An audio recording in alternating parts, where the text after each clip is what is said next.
everyone. My name is Janelle Riley. I'm the Deputy Awards and Features Editor at Variety. Thank you so much for coming to this SAG-AFTRA Foundation conversation with the acclaimed Netflix series Dahmer, Monster, the Jeffrey Dahmer story. That was all one sentence. I need a moment.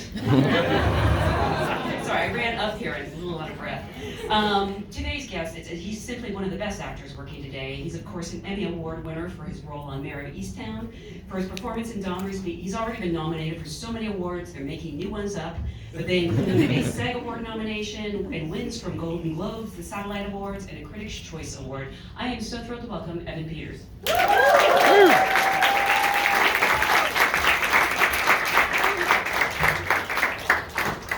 Hi. Thank you so much for being here. Congratulations on another fantastic performance. This is an audience of your fellow SAG-AFTRA actors. I usually like to start by asking, how did you get your SAG card? But I actually know the answer because I asked you this a year ago, and I never remember, but I remember your story. Go for it. I'm just gonna do all the talking. It was a PlayStation commercial. Yeah. Yes. Yeah. And then I also remember this because you also said you did a Sour Patch Kids commercial, and I'd never tried Sour Patch Kids. Really? I hadn't, never, because I don't like gummy things. And I told you that day that I was going to try Sour Patch Kids that day. What did you think? I didn't like them, I'm sorry. You didn't like them? But they got me hooked on sour gummy worms, weirdly, because I thought I didn't like gummy things. I know. And now I eat them constantly. I have some in my pocket right now, I'm not even kidding. I really do, yeah. I carry them everywhere. Look at that, look at that. Yeah. So it was a gateway. The Sour Patch Kids were a gateway. But you started so young. I'm curious, how did you know this was a career for you, or did you just think you were having fun? Oh boy. Yeah, I think, I don't know. I guess I was so young. I was 15 years old. I didn't really know what I was doing. I still don't.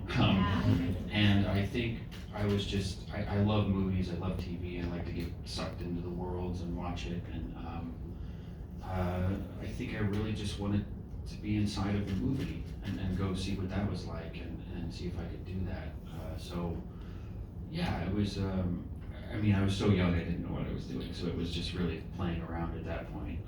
But yeah, always loved movies and TV. Were there certain movies or even actors that like you saw and you kind of wanted to emulate? Oh yeah, Tom Hanks. Oh. Tom Hanks. Forrest Gump, I think, was the one I wanted to be inside of the most. The movie. The movie. I gotta go, that's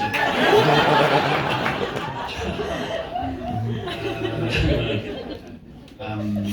Chris Farley was amazing. I absolutely love Chris Farley. And, Kind of an underrated actor, as weird as that sounds. He's amazing. a beautiful performer. oh yeah. Yeah. Yeah, very, very honest, very real, always incredibly emotional.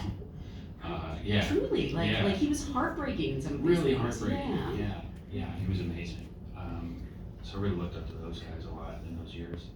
Forrest Gump and Tommy Boy were the big influences. Huge, massive, yeah. Jim Carrey as well. I always loved Jim Carrey. I thought, yeah, that was. Yeah, I love that. But you didn't grow up in Los Angeles. How did you know, to get from wherever you were to start a career at the age of 15? Oh man, that's a good question. I grew up in St. Louis, Missouri, and then my dad got a job in Michigan, and then I got there was the Flint Youth Theater, which I was doing there over the summer, and then there was a local modeling and talent agency called Vontae Models. I don't know if it's around anymore, but there was a photographer there who knew a manager out here in LA, and I was in an acting class there at that agency with Bill Schwerin, called Bill the Acting Guy. Loved him and loved that class, and so I did a little self-tape of a monologue and sent it to the manager out here, and he said, "Do you want to come out and audition?" And I said, "Mom, please." And she said, "Yeah, okay, we can give it a shot. We'll take it a year at a time, see how you do, see if you like it." I mean, I was so young, we didn't know if I would still be into it, so yeah, I was just kind of taking it 1 year at a time. Do you remember what monologue you did? Because I'm always fascinated by people's monologue choices. It was from some, it was from some teen book, some teen monologue book. I didn't know And this it was was a thing. it was this kid getting really upset about his gym teacher ordering him around. And he's like, "Mister, get to the top of the gym and climb that rope." And he's like, just bitching about it too. I don't know though. I mean, you're supposed to decide. That's the kind of the acting thing. Didn't really do that at that point. So, yeah, but that was it. That was the monologue. I think I saw the after school special this is from. This is Really? ringing a bell. Yeah. I mean, it could be several things, but. That's kind of cool. So obviously, you keep saying you didn't know what you were doing, but obviously things worked out pretty well. And here you are today with another fantastic performance in Dahmer, which marks, I've lost track of how many times you've collaborated with Ryan Murphy. And it's such an amazing partnership. What is it like to have a creative like that who believes in you so much, maybe at times when even you didn't believe in yourself?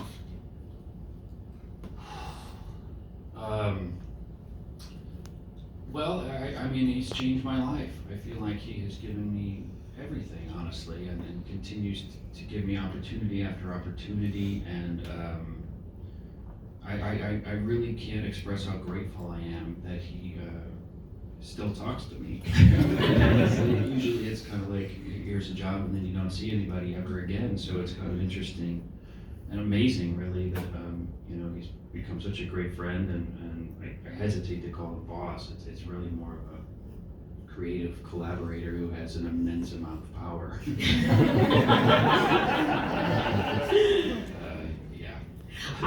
We have a question from Amanda Willis, and I don't know the answer to this, which is strange, but the question is, how did you meet Ryan Murphy? I've actually never heard this story. Well, I met him in the studio test for American Horror Story. Oh. He was very coolly dressed in like amazing chic sweatpants and some kind of awesome blazer thing and a beanie, and everybody else was in a suit, so he looked really cool. And I was like, "Who's that cool guy?" Because I didn't know what Ryan Murphy looked like, and I didn't know who he was, and so he said, "Hi, I'm Ryan," and just go for it. And I was like, okay, cool. And just did it, and that was kind of it. And then we really didn't speak until being on set, and he directed the pilot, and he is one of the best directors I've ever worked with. He's so creative in the moment and so collaborative. And I remember specifically this one moment that always stuck with me. The character Tate is in a therapy session, and he looks over, and none of this was scripted, but Ryan said, "I want you to look over in the corner and see yourself, and what we're going to do is we're going to cover you in blood, and then we're going to quickly pop to that, and we're going to come back to you." And I was like, okay, that sounds really intense, and really like it'll work really well in this scene. And so yeah, we went for it, and it's just kind of things like that where just the spur of the moment he'll have an idea that really is visually stunning and really works incredibly well with the I remember working with him one time in Pose, and he directed the pilot of Pose, and he another instance where my character is in the mirror sort of getting ready to go see his date who is in bed, and he's very self-conscious and he doesn't know what to do, and he's sort of nervous and kind of fixing his hair, and Ryan goes, "Okay, take the robe and like just open it up and like try to show your chest a little bit, and then be like, you see your nipples and your no chest hair," and you're just like, "No, I can't do this." And then you just like cover it up very quickly, and it was just such a weird, awkward thing for the character to do, and we tried it, and yeah, it was just a very weird, creative decision in the moment. He comes up with these on the sets? Yeah, And like, that's what I mean. It's just he just has such a great passion for creativity and exploration in the moment, and I think that's what I was trying to communicate. Well, and also you must trust him to know that, like, if it doesn't work, he's not going to use it. That's exactly right. Yeah. And he didn't use it. I was actually trying to remember. I was like, Nope, didn't work. Yeah, didn't work. It's too weird. So I love that you have this great collaboration. And but what is it like when he comes to you and says, you know, I want you to play one of the most prolific serial killers of all time? Are you flattered, or are you? You know? I mean, it's a compliment, really, that he really thinks you can do anything. I mean, yeah, I think it is, I think he has a little more faith in me than I deserve. He approached me with that, you know, he sent me the scripts and, what was the question? Oh, it's like, you know, what's it like when he comes to you and says, like, I want you to play, I see you playing this role. I mean, it's a compliment, but also it's probably intimidating. Yeah, it was terrifying. I had a lot of hesitations and reservations about playing this part. But you know, the scripts were brilliantly written, careful to show many different perspectives. He told me to watch the Stone Phillips Dateline interview, which I very quickly got the sense that he was confused about what he did and really didn't even know why he wanted to do it. So I was intrigued and wanted to explore the psychology of him and why he did what he did. But ultimately, the story is much bigger than just Jeffrey Dahmer, so I felt compelled and pulled him to do it. I mean, this is really also a story about how the system failed. Yeah. So many people, and that was Yeah. something that I don't think I was aware of. You know, I think we all feel like we sort of know Jeffrey Dahmer or know the story. I learned so much from this. I'm curious if that was your experience too, where you were kind of shocked by, you know, things you read. Oh yeah, yeah. No, I didn't know anything about this case. I didn't know anything about Jeffrey Dahmer or the repercussions or the systemic failures. I had no idea. So it was a really jaw-dropping and constantly in stunned disbelief at what I was reading and learning about. So yeah, it was all new to me. I mean, I know that this has to be true, like with the scene where the cop pulls him over, and he's, you know, got people in his back seat in trash bags, and the guy lets him go. Like that is so amusing, absurd in the sense of like unbelievable, that it has to be real. Yeah, I mean it is. They let him off. He was drunk driving and they let him off. So it's shocking and unbelievable and probably we could have stopped it then. In all your research, even if there wasn't something that we saw overtly on screen, was there something you picked up or a moment that really informed your performance, or that you kind of went back to again and again? Maybe something that surprised you. Like I said, I was surprised constantly by this story, so.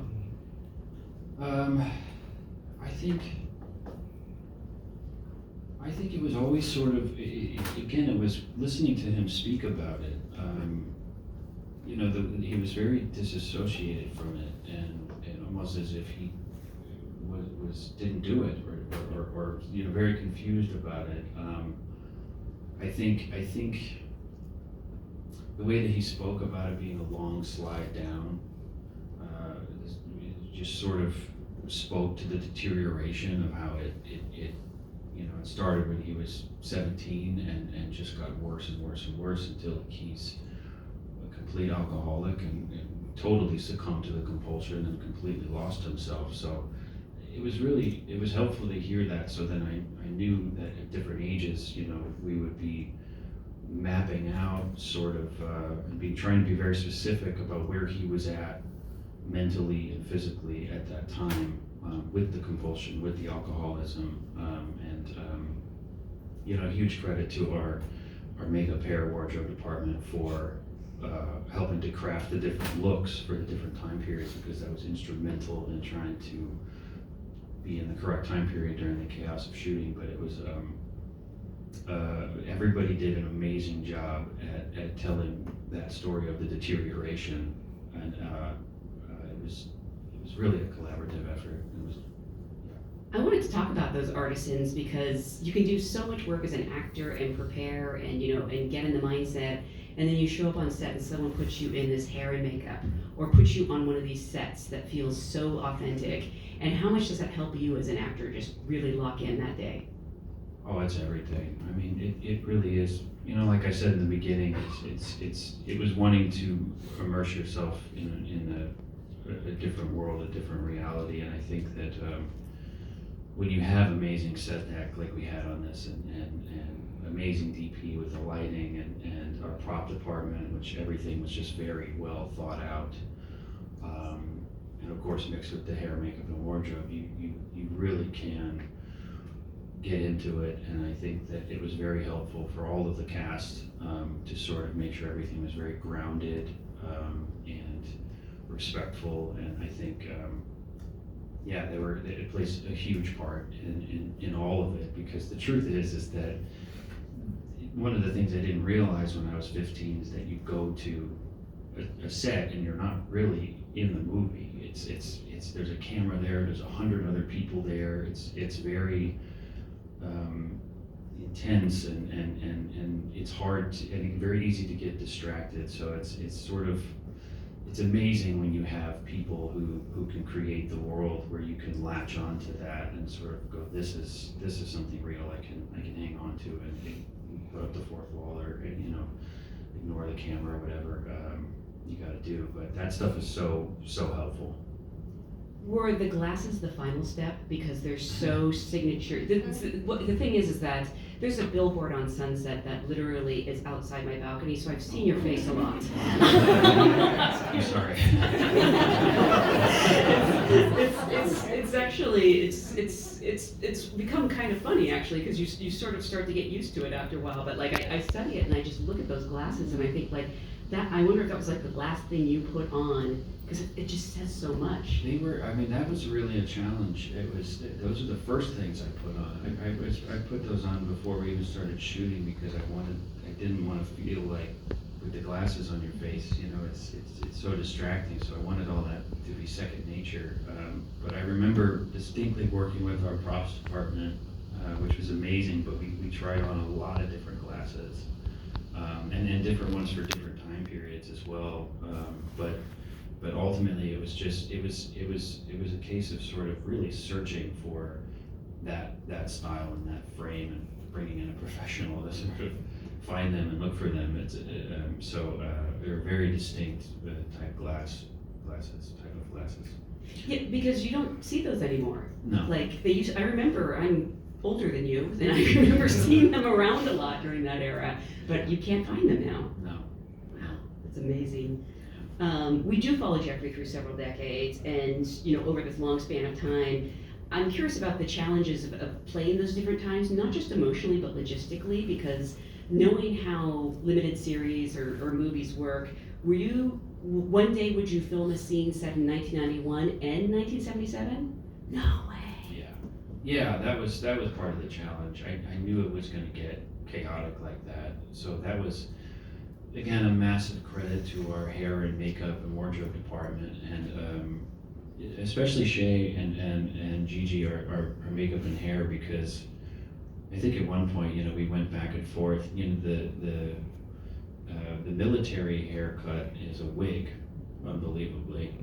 Maybe you could tell, I don't know, but I couldn't. And it really, having to go back and forth on that in the same day is a real challenge and a time-consuming one. And Shay was incredible at doing that. So yeah, it was tough. But it was part of the challenge, I think, and we kind of all knew that going into it. So that's again why being very specific about what those things were that he was going through at that time, using music to sort of get into that frame of mind or that time period, looking at what you were wearing or your hair in that time period, and sort of working on changing yourself a little bit as much as I could without it being too weird, to try to really sell the different ages and to tell the series. Did you have like a playlist for the decade or something that you would listen to get your inspiration? Sort of. Cool. Yeah. Some of these songs are probably before you were even born, so I'm imagining, I'm trying to imagine what they were in the 80s. There were some great songs back then, and also some terrible, terrible songs that were big hits. Well, Please Don't Go was one that was throughout the series, and that was a big one to listen to help get into that time period. Kind of I want to get like really granular and nerdy about this, like. Cool. How do you keep track? Do you have like a notebook where do you mark up the pages? Like, yeah, no, I'm so fascinated by that. I'm fascinated by people who can act because I've tried it and I'm bad. And so like the fact that you can do it, you're good, and you can jump through all these different time periods. I literally don't know how you do it.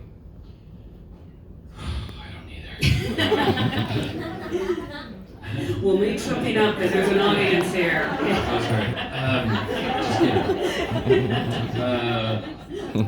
Yeah, I think my script is always so fucked up. It is like destroyed, and notes and coffee and all sorts of food, and it's disgusting. I actually learned I need to put on one of those little binder covers or report covers, which is very, very helpful. But yeah, I mark the hell out of it. I have to. I get these ideas. I gotta write it down. I circle it, scrape it. It's just it's a big old mess. I actually probably should organize it a little better because maybe I'm losing some ideas within the chaos of it all. But I do that. I write. I kind of. It's not special. It's just really journaling. To sort of figure out what I'm going through that day and kind of how what I need to do in order to sort of match what's called for the day. So that's pretty helpful to sort of check in. And timelines. I think timelines are incredibly important, especially on this one. There was so much, that at any given time period, I'd sort of have to go, okay, well, what has happened? What do I know? What am I aware of? Sort of what is everybody around me aware of? And it was constantly changing. So it was very, very helpful to have that. And we had amazing script supervisors that were so instrumental in making this thing work. Because again, you're doing triple updates, and you're like, what the hell time period am I in? What just happened? So it was a little chaotic, but I think when you have those kinds of tools, you can do it. What were the most time periods you did in a day? Like 2 or maybe even 3?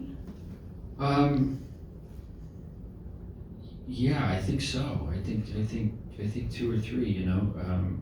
You're kind of bouncing back and forth between episodes, and the episodes are also bouncing back and forth. Yeah, that's also crazy. Yeah, so I think that was sort of the challenge. It was sort of a double bounce around. I saw your co-star Niecy Nash earlier this week, and she says you were lovely and that she, really liked getting to meet you after the show was shooting. Yeah, she's talked about this a lot, I know. I completely understand why people stay in character or stay in a space when they're shooting. I don't think it's actually healthy to take yourself out and then jump back in. Is that something you have to do in every role, or and again, I don't want to imply that you're staying in character, but you're keeping a certain mindset probably. I think that's a good way to put it. I think it is a mindset. I think for me, I think it's just impossible to interact with a crew and accomplish a scene or rehearse it or talk to other actors in the character. I think you're sort of staying in the mindset, I think, can be very helpful, and staying in your zone and not getting distracted. I think it's very easy to do that, and then you forget your lines or where you needed to be, or you miss an idea that would have come to you. So yeah, I think it's really important. And Niecy, I love Niecy so much, and I wanted to hang out with her and talk to her so bad and just have a good time and laugh. But I was so nervous because I knew that, all of our scenes are in contention. So I was like, if I start being really friendly, and of course I was cordial and good morning and how are you, and we would rehearse and whatever, but then I'd go off doing my thing, and it was tough, but I'm glad to have now I know Nisi, Yeah. we can hang out. Well, she's so funny. She's so Like, I would want to keep her at a distance too if I was about to do a dramatic scene, because I'd be giggling. Exactly. Although she gives a Oh my a God. phenomenal performance. Oh my in gosh. this. I Yeah. truly believe if you can do comedy, you can do anything. Yeah, Yeah. I think they say it is harder. Ugh. Yeah. Yeah, I remember, like, because I think people, like, on the outside can hear things like, I remember an actor talking about how he went into auditions in character, and people were, like, kind of scoffed at that, and he's like, look, it was for a serial killer, he's like, I'm about to walk in there, I don't want to say, like, hey, how's it going, how are your kids, you know, and slip into this, like, yeah, I go in a mindset, and then when I'm done, and the work is done, I'm happy to talk, Sure. you know, but it's just, like, on the surface, sometimes it can sound like, you know, people don't understand what this alchemy is. Yeah, I think it's different too for every role. Yeah. I think the challenges are different, and I think, you know, if there's a certain necessary camaraderie or bounce back and forth or improvisation between actors, I think that it's a good thing to sort of talk and hang out and get to know each other. I think that each scene and each character sort of is different. I've always sort of, it got worse over the years. I didn't used to, I mean, I feel like at an audition one time I was very intense about what I was trying to do. It was a very intense scene and so I was trying to really get into it. But I think over the years I've just sort of gotten more and more, I really, you know that feeling after you do a scene and you're driving home and you're going, damn it, why did I do that? It was such a good, and maybe it wasn't a good idea, but in the moment you're freaking out and you're like, God damn it, the whole thing is ruined. It's ruined. It's that. It's kind of that I'm always sort of combating. I'm like, if I can stay focused and stay in and keep thinking about it, maybe I'll keep coming up with things that I could try and do, and then at the end of the day when I'm driving home, I'll go, all right, I might have missed something, but I sure as hell tried my best to do everything that I thought I could do, and that to me is why I try to stay in it, I think. Do you have a ritual of letting go of a role when you're done? Like, I always go to Hawaii when I had Really? I That's do. awesome. Well, yeah, my family's there, so it's Oh, not cool. the vacation. It sounds like. yeah.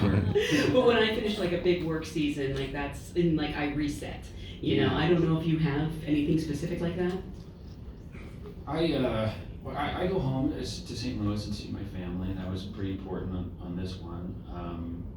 See friends, decompress. I think for this role in this series, I absorbed as much information as I could about it and tried to stay in it and sort of stay in that mindset. So I think immediately when it was done, I was like, let's watch Step Brothers. You know, let's listen to some 80s pop music. You know, you just change the channel and then you can start bringing in that kind of energy and that information and that somehow starts to change you and you start to lighten up a little bit. So that's kind of the process on that. I love that you love Step Brothers. That was my Halloween costume a couple of years ago. Really? Me and my friend, yeah. Which character? Well, I was, because my last name's Riley. I was John C. Riley, and her last name is Farrell. Amazing. So, Wow. yeah. I know! That's perfect. And I still have the sweater and the wig, and yeah, no, it was fantastic. I would love to see you in a movie like Step Brothers. Oh, that'd be so fun. Can we make that happen? Can we will that into existence? It's called Jenkins. That's right! Richard Jenkins can play your dad again. Can I ask what's next? Do you know at this point, or? Something lighter. Okay. That could be anything, though. Keep Oppenheimer. That's very true. Yeah, I don't know. Something lighter, I think. I think sort of, getting out of the darker worlds a little bit. Nice. Well, regard, I cannot wait to see what it is. Before we go, I want to ask if everyone could stay seated, because he actually has to be somewhere else. And also remind everyone, in case you didn't already know, all the episodes of this are on Netflix, so you can watch it again. Thank you so much for being here. Really appreciate it. Thank you.